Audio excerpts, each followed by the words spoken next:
Estamos de volta para a nossa última rodada das sabatinas candidatos à presidência do CREMERS, Maurício. E hoje tá bom o negócio aqui. Já passou a chapa 1, já passou a chapa 2. E na ordem, a gente não precisa nem montar o programa. E a chapa 3 agora, representada pelo Dr. Eduardo Trindade, que diz que quer ser meu parente, mas não sei, meu pai deve ter andado por aqui, né? Então, ou o pai dele andou por lá, né? Tem que ver a trilha, gente. Muito bem, conheça um pouco agora do meu convidado, meu último convidado, a sabatina da eleição do CREMERS.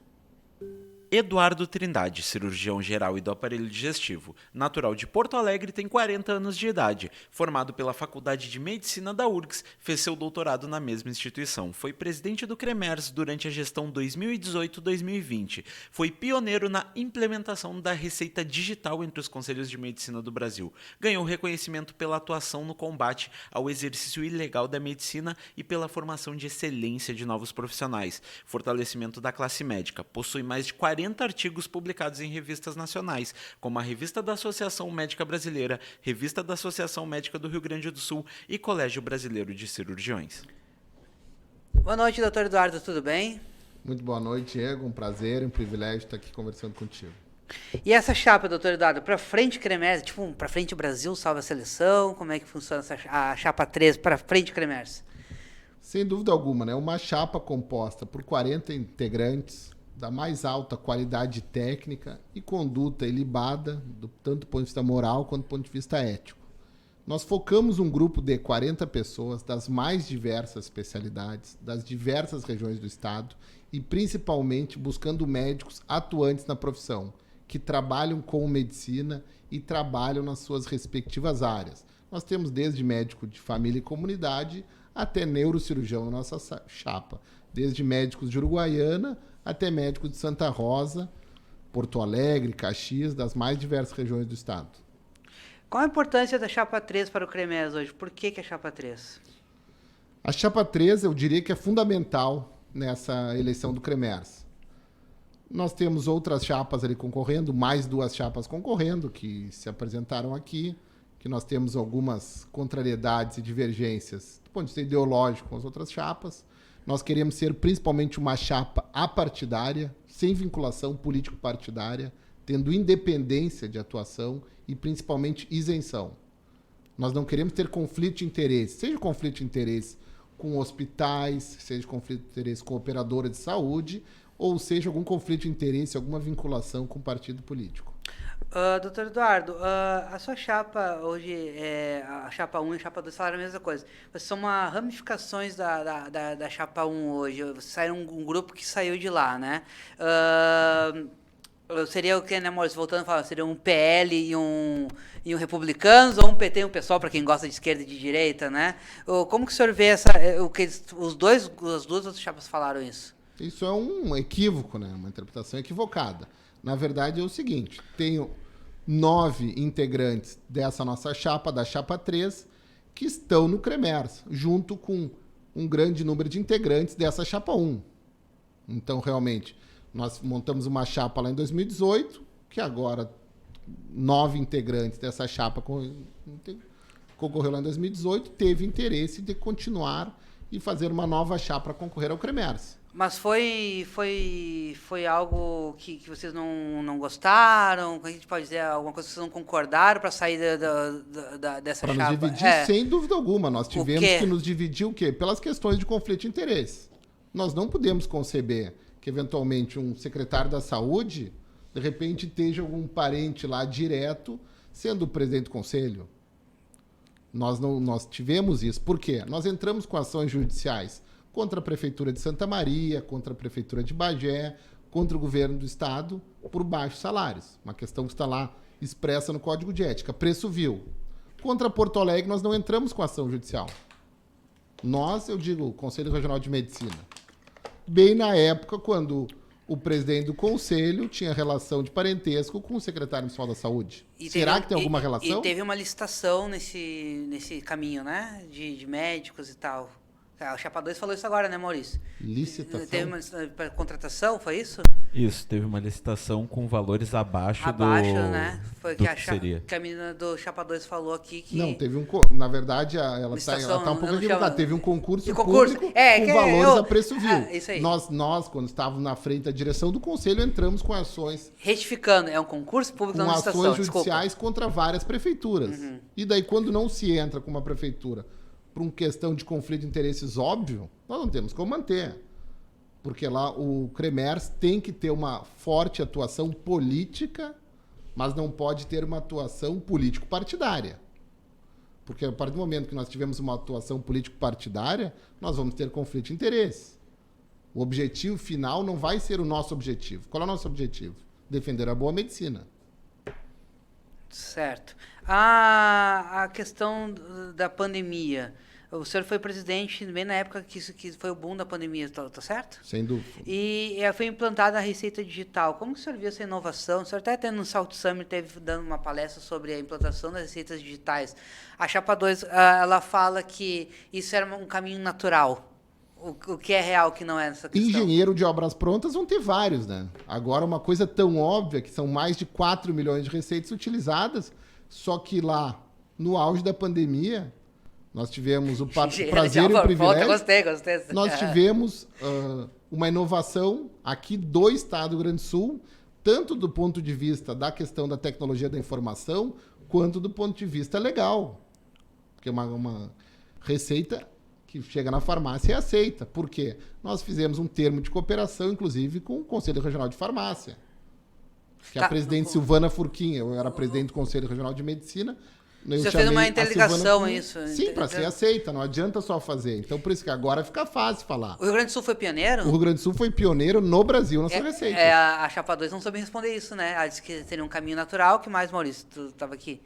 Ela disse que seria um caminho natural, que iria inovar, enfim, mas não eu perguntei para ela qual foi o primeiro estado a implantar, ela não soube responder, ela não foi clara. Assim. Então eu posso falar de forma clara, porque eu sei e vivi esse período. O Rio Grande do Sul foi pioneiro na implantação de receitas digitais e talvez pergunta para qualquer médico, ou qualquer paciente, ou qualquer farmacêutico que trabalha em farmácia, qual é que foi a grande inovação dos últimos anos? A receita digital, desenvolvida no período que nós estávamos à frente.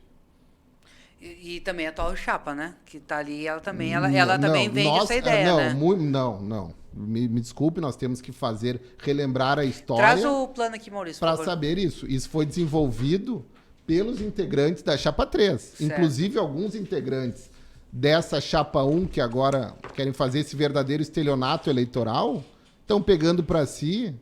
Os louros, é isso? Os louros que foram desenvolvidos na nossa gestão. Isso aí, Diego, estou acostumado a ver estelionato eleitoral. É o que você está vendo aí. Então, muitas vezes estão disseminando fake news, como se tiveram participação na questão da receita digital. Foi até o contrário, tentaram bloquear de todas as formas as inovações que nós, como diretoria do Conselho, apresentávamos, e aconteceu a mesma coisa com a receita digital. O senhor acha que estão querendo surfar uma onda? O que seria isso aí? Seria o Bolsa... Eu gosto de traduzir pro povão, sabe? Eu não acho. Seria o Bolsa Família. Eu sou o pai do Bolsa Família. Eu vou dizer que eu não acho, eu tenho certeza.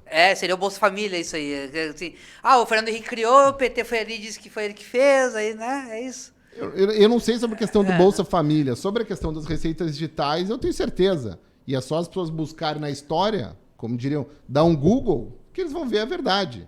Então, peço para os médicos que estão nos acompanhando, querem saber a verdade sobre a questão das receitas digitais, deem um Google. Está fácil ali de buscar essa informação. E daí o senhor entrou em contato com a presidente do Conselho de Farmácia e se alinharam a isso? Na época, foi disponibilizada a consulta telemedicina à distância, só que nós não conseguíamos prescrever uma medicação. Então, o que se fazia? Se podia até fazer um diagnóstico à distância de uma broncopneumonia, de uma pneumonia, e daí eu tinha que prescrever um antibiótico para esse paciente. De alguma forma, eu tinha que o médico entrar em contato com esse paciente para disponibilizar a receita física, aquela receita normal, receituário branco. Com receita digital, não precisou mais essa questão, ganhando sem falar dos custos de transação envolvidos com isso. Certo. E tanto para médico do SUS, quanto de saúde suplementar, que a gente chama convênios particulares. Certo. Eu volto a falar, eu vou seguir aqui, volto a falar de novo. Quem está falando é o Diego, não é a acústica, não é o Portalegre 24 horas. Quando a minha mãe ficou doente do Covid, ela era a cara da vítima do Covid. Ela é gordinha, hipertensa, diabética, pré-diabética ou tá diabética.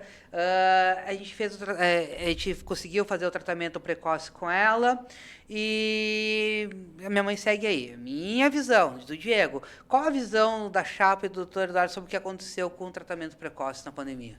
Foi uma coisa extremamente politizada essa questão do tratamento precoce e a questão dizer que podia ou que não podia. O que o conselho faz? O conselho é um órgão judicante. Então, umas pessoas têm falado que foram perseguidas pelo conselho.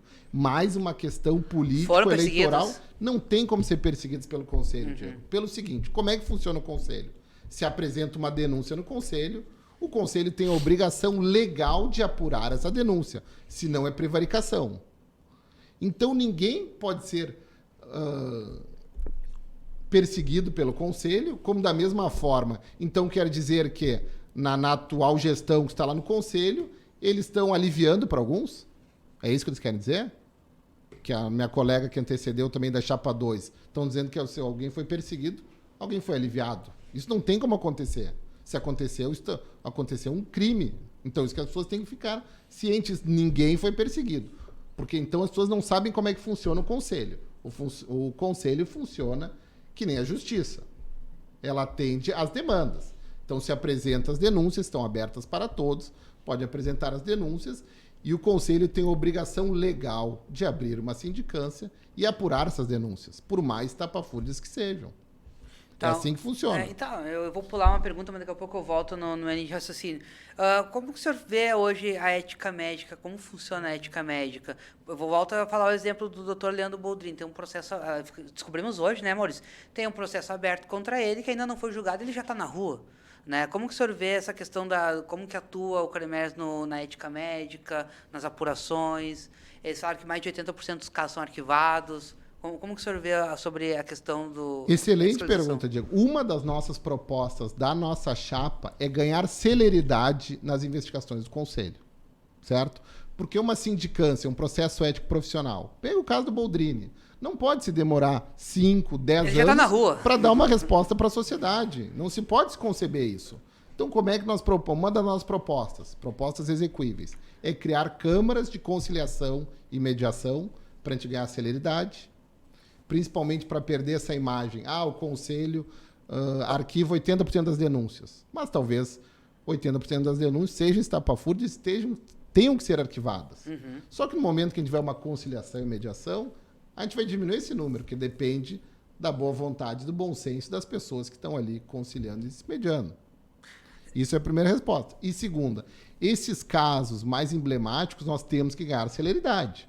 Então o corregedor tem a obrigação ética e moral de dar celeridade para esse processo. Nós não podemos demorar 5, 10 anos para dar uma resposta para a sociedade. Porque o Leandro está na rua agora e ele pode estar atuando como médico, né? Ele pode estar atuando como médico. Eu acho que essa questão deveria ter sido resolvida antes de ter sido solto. Eu não vou fazer um juízo de valor e um juízo de mérito se ele deveria ter sido condenado ou deveria ter inocentado. Ele é condenado. Não, ele é condenado pela justiça, comum. na justiça. Só que, na verdade, o CREMERS vai avaliar a questão ética do ponto de vista profissional. Se teve algum envolvimento dos conhecimentos médicos dele no caso. Mais uma vez eu reforço, não posso entrar no juízo de mérito. Não, isso claro vai ser julgado lá na ponta. Claro que não, mas Só que assim, a resposta, seja ele inocentado ou culpado, tem que ser dada de forma mais rápida. Concordo contigo. Essa é uma questão, porque Sem como dúvida. que a justiça que dizem que é lenta funcionou e como que a justiça do sindicato dos médicos, do conselho, não funciona na mesma velocidade da justiça ou até antes, né? Sugiro ao perguntar por um dos integrantes da outra chapa, Eu perguntei para as duas chapas. Uma das respostas foi, Maurício, que existe um processo que está correndo, né? E a outra chapa disse que... Não soube responder, né? Não soube responder. Então, a primeira questão, assim, eu não vou fazer nem da opinião. As pessoas têm que aprender o rito de como é que ocorre a questão das sindicâncias do processo ético profissional. Então, assim, tem que se ganhar celeridade. O senhor concorda comigo? Concordo que ele deveria estar na rua com uma definição. Seja para Ou vai ou não vai, né? Inocente. Concordo contigo e pergunta ali nas outras duas chapas, tem pessoas que já foram do conselho, numa delas, inclusive, o atual corregedor e o ex-corregedor estão na outra chapa, faça a pergunta para eles. Mais um motivo e responde e ajuda a responder aquela tua primeira pergunta. Por que houve essa cisão? Certo. O governo Lula, ele diz agora que o programa Mais Médico vai voltar, né? Falta médico no Brasil, está mal distribuída, onde que as outras chapas estão errando, o que acontece? As outras duas chapas foram contra o programa Mais Médicos. A sua chapa é a favor ou contra? É contra Mais Médicos. Mas não falta médico? Não faltam médicos no Brasil. Não faltam médicos em nenhuma região do Brasil. Na verdade, o que faltam é uma política de Estado adequada para distribuir de forma melhor esses médicos. A gente vê faltando algum promotor em alguma vara do interior. Como eles gostam de comparar os promotores, né? Porque não, é que uma carreira judiciária não. Então vamos comparar os oficiais do Exército. Falta o oficial do Exército, um pelotão de fronteira lá na selva? Não falta. Porque eles sabem que tem uma carreira. Qual é as nossas grandes críticas ao programa Mais Médicos? Primeiro, a gente não pode ter a medicina do pobre e a medicina do rico. O mesmo médico que atende no SUS, lá na ponta, ele deve ter condições de atender o paciente rico, que tem convênio. Quando a gente criou o programa Mais Médicos, a gente disse para a população o seguinte: olha, você de baixa renda. Não, nós vamos te dar qualquer um para lhe atender aí. Não, nós temos que mandar um médico que cumpra os requisitos legais da lei brasileira. E como é que daí tu quer que o médico vai morar lá nos grotões do Brasil, ganhando uma bolsa? Ele não ganha salário, ele ganha uma bolsa. E que ele vá lá e emigre para essas regiões? Muitas vezes não dão condições mínimas para ele prestar um atendimento. Por isso que eu reforço as questões das carreiras judiciárias, até do próprio Exército, seja Marinha e Aeronáutica. Por quê? São instituições grandes que dão estrutura. Mas eles não querem dar estrutura nenhuma para o médico atender lá na ponta. E como que o Cremers pode atuar nessa questão também de logística, de ajuda? Porque parece que tem uma desorganização, então. Governamental? É. Sem dúvida alguma. Por isso que... Falta uma intervenção, né? Uma intervenção que eu digo assim, de questionar, ou tem isso aí, eu não tenho conhecimento. O Conselhos Regionais de Medicina, o próprio Conselho Federal de Medicina, daí tem que ter uma participação política, não político-partidária, porque daí é uma questão de conflito de interesse. Ah, vou falar mal porque é do governo A, eu vou falar bem porque é do governo B. Não, não tem que ser por aí. Tem que ser apresentar que, olha, no Rio Grande do Sul nós temos um número maior de médicos do que o preconizado pela Organização Mundial de Saúde. Por que eventualmente está faltando médicos até em regiões aqui da periferia de Porto Alegre? Aqui, exatamente. Ah, por quê? Mas aí faço mais essa mesma pergunta. O próprio ex-secretário da Saúde, que está numa das outras chapas, vai absorver mais médicos aqui em Porto Alegre. Sendo que nós temos Universidade Federal do Rio Grande do Sul formando médicos, Pontifícia Universidade Católica, a PUC, formando médicos, e a antiga Católica, Universidade Federal de Ciências da Saúde de Porto Alegre formando médicos. A UBRA. Que a UBRA é de Canoas, eu Sim. estou dizendo só de Porto Alegre. E faltam médicos em Porto Alegre? Se faltam médicos que atendem alguma região de Porto Alegre, porque a prefeitura está fazendo concursos mal feitos. Ou contratos mal feitos. E aí que eu digo, aí o senhor acha que falta uma atuação forte do Sem dúvida, falta até o Cremers publicizar essas informações de forma mais adequada. Certo. O que o senhor acha agora do novo movimento feito com o IP Saúde, que foi aprovado na Assembleia Legislativa? Estava tendo muito descredenciamento de médicos também, né? Como que o senhor vê essa nova IP e o IP que passou? Qual a atuação? O senhor também foi presidente. Qual a sua atuação sobre essa questão do IP? Muito claro sobre relação ao IP. Não se conseguiu nada até o presente momento para a categoria médica. Os aumentos são irrisórios. Na verdade, os médicos estão pagando o pato por essa reforma do IP, que vai encarecer muito para o usuário e sem ter um ganho melhor para o médico. Será que não resolveu nada? Eu acho que não resolveu nada. Uhum. Resolveu o problema do Poder Executivo Estadual. Dos médicos não melhorou em nada. Supostamente vai se garantir uma melhoria dos honorários. Mas por que eu falo para a população? Tem alguma coisa. Com os valores pagos atualmente pelo IP, não se consegue manter um consultório médico. Certo? Não se consegue manter a luz, não se consegue manter o computador, não se consegue manter a secretária. Então, de alguma forma, tem que pagar melhor. Mas do modelo que está, e mesmo nesse modelo proposto, os valores não vão melhorar muito. Vão sair caro, eventualmente, para a população que paga, sem gerar um benefício para o médico. Então, até o presente momento, não se teve grandes ganhos. A classe, até de certa forma, se uniu, só que realmente as entidades não conseguiram fazer um grande ganho nessa área. Infelizmente, eu gostaria que tivessem feito, mas não fizeram. Então, e qual que o senhor acha que seria ter sido a solução? Que o senhor foi presidente também, então essa questão o senhor poderia ter... Primeira coisa, o senhor achou alguma... A gente tem que atuar nos limites legais que pode atuar o Conselho. Como que eu gostaria de resolver todos os problemas da saúde? Mas assim, ó, tem gente propondo coisas que vão resolver os problemas da saúde. Então tem que dar o cargo de ministro da saúde, não de presidente do Conselho. Não, tem proposta ali. Não, vamos equiparar a bolsa de residência médica com o programa Mais Médicos. Não cabe. Gostaria que coubesse, mas não cabe. É a mesma coisa. Estão falando aos 7 ventos para se eleger. Porque depois sabem que estão vendo propostas incumpríveis, inexequíveis. Mas voltando à questão do IP. O IP é preço vil. O que se paga atualmente por uma consulta médica do IP é preço vil. Preço vil está bem estabelecido no código. Não pode ser feito para atendimento a preço vil. Então nós temos que melhorar essa remuneração e deixar claro para a população isso, deixar claro esses números. E deixar isso, quem tem que pagar essa conta, quem tem que ter o custo político e o custo de apresentar soluções é o governo do Estado, que não apresentou. Mas e faltou alguma atuação da gestão perante o governo? Acredito que sim. Eu acho que, sabe o que eu penso? Eu penso que pode sim. sentar todo mundo numa mesa e discutir isso. Mas não adianta ficar discutindo. Diego, é muito legal chegar lá no governador e ficar tomando cafezinho, seja com o chefe da Casa Civil, seja com o governador do Estado. Mas temos que apresentar soluções. Eu quero resultado. Nós temos que ter pragmatismo, eu tenho que atender paciente. Isso que faltou resultado. Qual é o resultado que você conseguiu? Até agora nenhum. Eu vejo que o senhor hoje dos três aqui, que é o mais agudo, o mais que está indo para cima mesmo, falando abertamente das outras chapas, falando abertamente, né? O que acontece, doutor? Por que é importante hoje a chapa 3 estar à frente do Conselho? Por quê, Diego? Tem propostas inexequíveis nas outras chapas. Diga qual, por exemplo? Não, por exemplo, essa proposta que querem dizer, não, nós vamos ajudar agora o médico...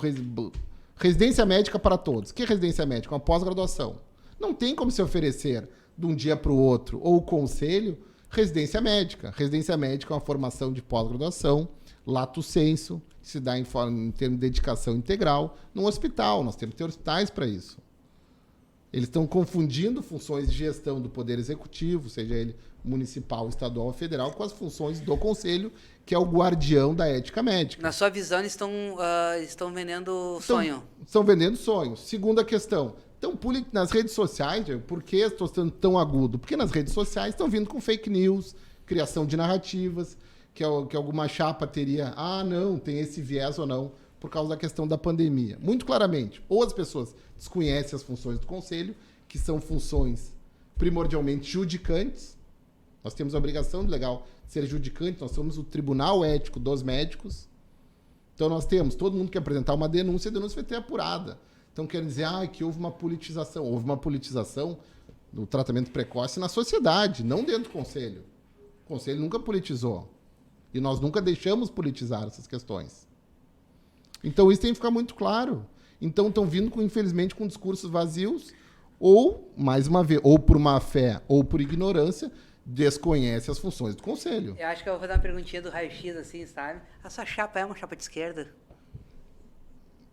Primeira coisa, dentro do Conselho, o nosso partido é a medicina e a nossa cartilha é o Código de Ética Médica. Porque tem isso, né? Tem boatos, a gente escuta boatos. Não, aqui. Mas é boato, é chapa de esquerda. Mas, pelo amor de Deus, vamos deixar de brincadeira.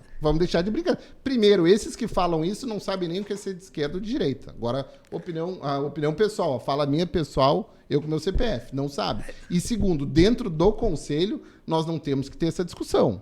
Essa discussão se dá da porta para fora. Dentro do Conselho, nós temos que falar em medicina, falar em boa medicina. O senhor acha que a polarização entrou para dentro do Conselho hoje? Essa polarização rasteira e nefasta para ter ganho político entrou. Para ter ganho político, querer se eleger. Mas agora querer chamar esquerda, direita, dentro do Conselho, vamos ter que lutar pela boa medicina. Temos que lutar e defender o Código de Ética Médica. Então agora querem vir com essa questão desse discurso, se ouviu falar que teria uma outra quarta chapa, daí sim com viés ideológico de esquerda, e agora, para ter algum ganho político, por ignorância ou por má fé, porque pela nossa atuação durante a pandemia, querem nos incutir algum viés ideológico político partidário. Entendi. Só que das outras chapas tem gente envolvida. Tem gente ali que foi vice-candidato a vice-prefeita, se eu não me engano, lá do candidato do PT, não me lembro de quem era, falaram isso. Teve gente lá que foi da direção do GHC na época do PT. GHC E essa discussão não tem que ser né? essa. E a discussão não tem que ser essa. Uhum. Não temos que ter essa discussão. Lá dentro do conselho, nosso partido é a medicina e o nosso grande baluarte é o Código de Ética Médica. E é isso que nós vamos defender. E vejam, isso que eu peço para a população, vejam a biografia de cada um dos integrantes da chapa, vejam o currículo profissional, as condutas pessoais, que isso é muito importante, de todos da chapa 3, de todos das outras duas chapas. Vejam isso, que isso é muito importante, daí emitam sua opinião. Porque tem gente emitindo opinião sem saber e sem nem conhecer as pessoas, isso é triste. Teve uma questão também, o Carlos Esparta, ele falou que essa chapa, a chapa 2, ela ficou muitos anos no poder, né? É uma chapa que o pessoal ficou muito tempo no poder. Hoje ele é atual poder. Vocês também estiveram dentro desse poder, né? Uhum. Então, por isso que essa ramificação é importante, entender quem é quem e de que lado cada um está, né? Você concorda comigo, né? Sem dúvida alguma. Né? O senhor concorda comigo. Por isso que nós temos o slogan, até nós não somos nem a chapa de situação nem de oposição. Nós somos uma chapa de transformação. Nós queremos transformar o senhor teve e fazer ainda mais e melhor. O logo dessa chapa foi embargado pela justiça? Foi embargado. Para ver, agradeço até a pergunta para esclarecer alguns. Olha, nós tínhamos uma página no Facebook, no Instagram, que nós tivemos que mudar a página. Mas foi judicialmente? Foi judicialmente. Era Transforma Cremers, a primeira coisa. Daí apresentaram um recurso na Comissão Regional Eleitoral, que tomou uma decisão um tanto quanto peculiar, que nós tivemos que mudar. Mas por que isso? O que eles alegavam? Eles alegaram que nós criamos um movimento, já uns 2 meses atrás, chamado Movimento Transforma Cremers, para discutir as questões da saúde e porque nós não estávamos satisfeitos com o que estava sendo feito no Conselho. Nós não estávamos satisfeitos. Porque é a mesma coisa. Agora eles quiseram pegar um ganho que suspenderam a abertura de 480 vagas da UBRA, que é abrir vagas, se eu não me engano, em São Jerônimo, em Gravataí. Abertura de faculdades, né? E faculdade. E entraram de carona numa ação que era patrocinada pela Advocacia Geral da União. E daí, se eu não me engano, na sexta-feira o Cremers entrou como parceiro da ação. Mas uma ação que já estava toda pronta. A Advocacia Geral da União ganhou essa ação. E daí o Cremers divulga lá na segunda, o Cremers ganhou a ação. Não ganhou nada. Tanto que a UBRA já está com 300 vagas. Nos últimos anos aumentou exponencialmente o número de vagas, o Cremers não fez nada. Só que daí quando abriu essas 480 vagas, a Advocacia Geral já estava patrocinando uma ação, entraram a roldão da ação.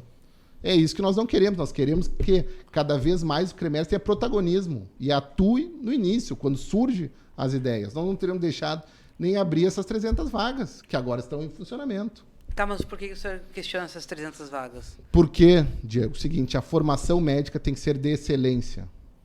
O que está acontecendo? Muitas universidades privadas perderam dinheiro na época da pandemia. O EAD está forte. O EAD está muito forte. E para formar um bom médico, tu precisa ter um hospital escola em condições, tu precisa ter postos de saúde em condições, tu precisa ter laboratório em condições. Tu não consegue abrir de forma exponencial um maior número de vagas. Tu não tem capacidade técnica para formar esses alunos. Tu vê que o objetivo é pura e simplesmente pecuniário. E tu está largando no mercado esses profissionais. Uma vez com uma formação precária. Não tão qualificados, é isso? Infelizmente, não qualificados. Não tem como essa universidade... Você era professor, né? Você era professor. Sou professor, com muito orgulho, e por isso que me vejo mais ainda habilitado para estar dentro do conselho, por conhecer também o lado da docência. E cada vez mais defender a formação médica de excelência em todas as áreas. Que daí vem até a questão, por que eu sou contra no programa Mais Médicos? Voltando com a outra pergunta. Porque em postos de saúde nós temos que ter médicos de excelência. No hospital terciário nós temos que ter médicos de excelência. Doutor Eduardo, qual a sua visão hoje, então, da atual chapa da situação? Vamos bater um pouco nesse assunto. E por que não a chapa 2? Primeiro, chapa da situação. Muito cuidado. Chapa dos últimos 20 meses do Conselho.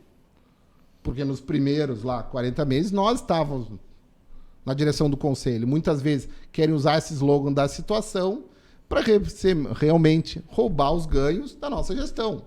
Mais uma vez, um estelionato eleitoral. Então, nós temos que ter um certo cuidado. Vários ganhos estão querendo usar esse nome. Chapa da situação em termos, chapa dos últimos 20 meses. Termo de cooperação com o Ministério Público. Chapa dos últimos 20 meses. Termo de cooperação com o Ministério Público. Termo de cooperação com a Polícia Civil para combate ao exercício ilegal da medicina. Foi na nossa gestão no início. Então, querendo fazer ganhos. Então, esse é o grande cuidado que nós temos que ter. Nós temos diferenças muito grandes. E, realmente, em relação à chapa 2 também, infelizmente, estão disseminando algumas informações. Disseminaram essa questão de uma perseguição política. Tem gente ali que foi presidente do Conselho na década de 80. Que foi presidente do Conselho no início do ano 2000. Sabe como é que o Conselho funciona? Então, alegar isso, trazer informações falsas para um debate público, também nós ficamos um pouco chateados. Porque ou é por ignorância ou por má fé. Essa questão dos ritos do Conselho. Eles sabem como é que funciona. Porque o Conselho é um órgão judicante. Reforço para quem está nos ouvindo. Se é apresentada uma denúncia, ela obrigatoriamente tem que ser apurada. Então, dizendo que houve perseguição política, então estão mentindo, trazendo uma informação falsa ou equivocada. Isso casa muito com as informações falsas, equivocadas, as atribuições do CREMES e do CIMERS. Poderia explicar para a gente a diferença delas? São completamente diferentes. Vai ter um debate do CIMERS agora para os próximos dias, vai? Se eu não me engano, na segunda-feira que vem, né? Isso, vai ter um debate. E depois teremos o nosso, Maurício. Muitas vezes as pessoas confundem o quê? Funções de conselho. Conselho de Profissões Regulamentadas. Que nós defendemos a boa medicina. O sindicato defende o médico pessoa física. O sindicato defende a questão remuneratória, queremos ganhar mais, diminuir o regime de 40 horas para 30 horas. Então, não temos função sindical. Nós temos uma função de defender a boa medicina. Inclusive dessa questão judicante, que é uma das nossas principais, que é um par julgar um outro par. A questão judicante dos médicos. Então, é isso que tem que ficar muito claro e que muitas vezes as pessoas vêm com propostas que são tentadoras para a classe. Vamos aumentar o salário das bolsas de residência. Mas não temos como fazer isso. Não temos jurisdição sobre isso. Não temos como fazer isso. O Conselho pode atuar nas questões estabelecidas na lei. O sindicato pode atuar em tudo que não está lhe restringindo. Mas por isso que, mais uma vez, como o Conselho é um órgão judicante, a gente tem que cuidar com conflito de interesse. Não pode ter ninguém de operadora de saúde no Conselho. Se tiver alguém de uma operadora, não, se entra com uma denúncia contra uma operadora... Não, peraí, vamos aliviar.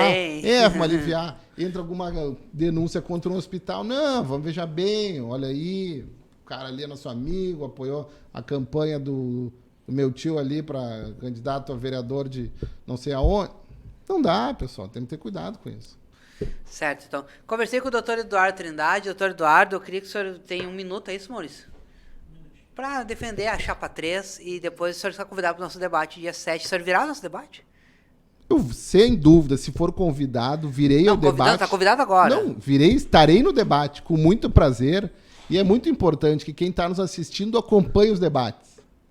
Vejam as diferenças entre as chapas, porque muita gente fica falando assim, eu tenho amigos em cada uma das chapas. Mas veja quem está organizando, liderando cada uma das chapas. Acompanhem as nossas propostas. Vejam quais são as funções do Conselho, quais são as funções do sindicato, a diferença entre elas, para daí poder votar com convicção. E cuidado com informações falsas e muitas vezes essa criação de narrativas, porque infelizmente até essa baixaria muitas vezes está acontecendo nas eleições do Conselho. Eu volto a falar, por que o Porto Alegre 24 Horas e a Rádio Acústica estão fazendo essa sabatina com toda a liberdade que o Fábio dá pra gente, o Rodrigo, eles confiam muito na gente. Porque a gente recebe muita denúncia que falta médico, não sei o que. Dizer, bom, agora a gente vai conhecer os candidatos, porque daqui 5 anos a gente tem de quem cobrar e a gente vai cobrar. Volto a falar, o ano passado o CREMERS atrasou o salário de alguns funcionários ali que ganham 1.500, 1.300. O CREMERS não, a terceirizada que o CREMERS contratou atrasou o salário da galera e a gente foi lá cobrar. A gente foi bem recebido e tal, e eles resolveram. Né? Chegou na gente essa questão. né? Então, a gente foi lá, cobrou, eles falaram, não, a gente vai resolver, tá resolvendo, o problema foi terceirizado.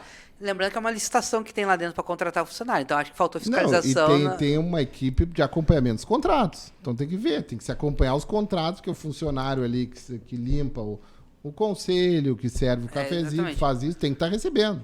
Então lá, se tem uma direção, tem que acompanhar os contratos. Foi o que aconteceu ano passado e nós estivemos lá, foi bem perto do Natal, acho, Maurício, foi mais ou menos ali. Então, 1 minuto para o senhor dizer por que a Chapa 13 e é isso. Obrigado, doutor. Então, por isso, nós somos um grupo de 40 médicos, todos atuantes na medicina, trabalhando com idoneidade moral e ética, que querem dar a sua contribuição, que não vão virar políticos profissionais, que não têm conflito de interesses. Esse que é o grande objetivo, que sabem que vão ter uma atuação política, mas não político-partidária, que vamos sair do lugarzinho comum do comensal, dessa disputa política que não agrega, vamos buscar o melhor para a medicina, defendendo a boa medicina. Então nos sigam nas redes sociais, para frente Cremers, vejam a biografia dos nossos candidatos, tentem se informar sobre a eleição e votem bem, isso que é o principal. Muito bem, Maurício Borba, voltamos semana que vem, é isso? Voltamos semana que vem, Diego, e vai pegar fogo o debate, né? Baita programa, cara. Gostei de entrevistar médico, cara, porque eles são tipo uns deuses, assim, no Olimpo, sabe? Daí eles são aqui na nossa frente, são meros mortais. Até semana que vem, galera.